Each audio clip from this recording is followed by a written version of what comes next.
ప్రపంచవ్యాప్తంగా కోట్లాది మంది భక్తులకు కలియుగ ప్రత్యక్ష దైవం వెంకటేశ్వర స్వామి కొలువై ఉన్న తిరుమల తిరుపతి ఆలయాల నిర్వహణ పరిపాలన అత్యంత పవిత్రతతో పాటు నిష్ఠగా చేయాల్సిన బాధ్యత అని వైఎస్ జగన్మోహన్ రెడ్డి తెలిపారు. శాసన మండలిలో తిరుమల లడ్డూ అంశంపై చర్చ నేపథ్యంలో ఆయన ఎక్స్ వేదికగా ట్వీట్ చేశారు. టీటీడీ చైర్మన్ పదవిలో నిష్కలంక వ్యక్తిత్వం, అంచెలంచెల భక్తి, నిబద్దత, నిష్ఠ కలిగిన వారే ఉండాలని, కానీ ఈ పవిత్రమైన స్థానాన్ని సీఎం చంద్రబాబు నాయుడు స్వార్థ రాజకీయాలకు వేదికగా మార్చారని విమర్శించారు. ఆలయ ప్రతిష్టను మంటగలిపేలా వ్యవహరించారని, ఒక బాధిత మహిళ ఎన్నికలకు ముందే చంద్రబాబుకు లేఖ రాస్తూ ప్రస్తుత టీటీడీ చైర్మన్ తనను మోసం చేశారని, తన జీవితంతో ఆడుకున్నాడని, ఏ చిన్న పనితో ఆడవారు వచ్చినా వారిని ఇబ్బంది పెడతారంటూ ఫిర్యాదు చేసినా పట్టించుకోలేదన్నారు.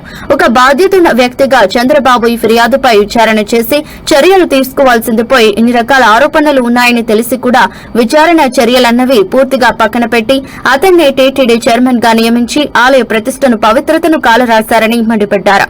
దేవుడి పట్ల భక్తి ఉన్నవారు ఎవరైనా ఇలా చేస్తారా అని ప్రశ్నించారు. ఆలయ పవిత్రతను కాపాడాలన్న ఉద్దేశం ఉంటే ఇలాంటి నిర్ణయాలు తీసుకుంటారా అని నిలదీశారు. చంద్రబాబుకి భక్తి లేదని, శ్రద్ధ అంతకన్నా లేదని, దేవుడి పట్ల భయం కూడా లేదని మరోసారి రుజువైందని వైఎస్ జగన్మోహన్ రెడ్డి పేర్కొన్నారు. మన వాళ్ళు కొంతమంది రిపోర్ట్లు వస్తే చూపించిన 1 కోటి పుస్తకాలు ప్రింట్ చేశారు 5 లాంగ్వేజ్ల్లో భగవద్గీత అని. 50 కోట్లు ఖర్చు పెట్టారు దానికి.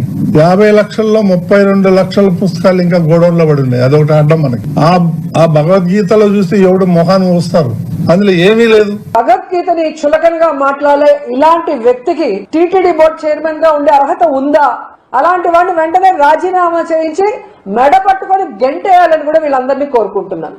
ఈ రోజు ఒక వీడియో రిలీజ్ అయింది. బిఆర్ నాయుడు ప్రెస్ మీట్ లే చూడండి, అది నిజమా కాదో మీకే అర్థమవుతుంది. ఎందుకంటే ఆయన కోసం చాలా మంది ఆడవాళ్ళు తెగ మాట్లాడుతున్నారు. కొంతమంది అయితే ఏకంగా ఆయన్ని సమర్థించేస్తున్నారు పొలిటికల్ నాయకులు.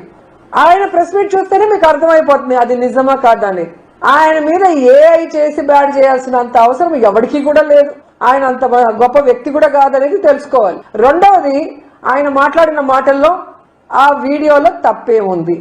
ఆ వీడియోలో ఉన్న ఆవిడ మాకు 25-30 సంవత్సరాలుగా మా అందరికీ ఒక మంచి రిలేషన్షిప్ ఉంది.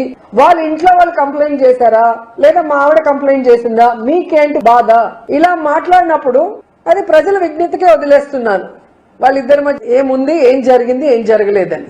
ఎందుకంటే ఈ రోజు ఆ వీడియోలు బయటకు వచ్చాయి అంటే ఒకటి ఆమెనా బయట పెట్టాలి, లేదా వాళ్ళ ఇంట్లో పనిచేసే వాళ్ళైనా బయట పెట్టాలి. వేరే వాళ్ళు పోయి వాళ్ళ ఇంట్లో కెమెరా పెట్టి తీసేంత అవకాశం ఉంటుందా?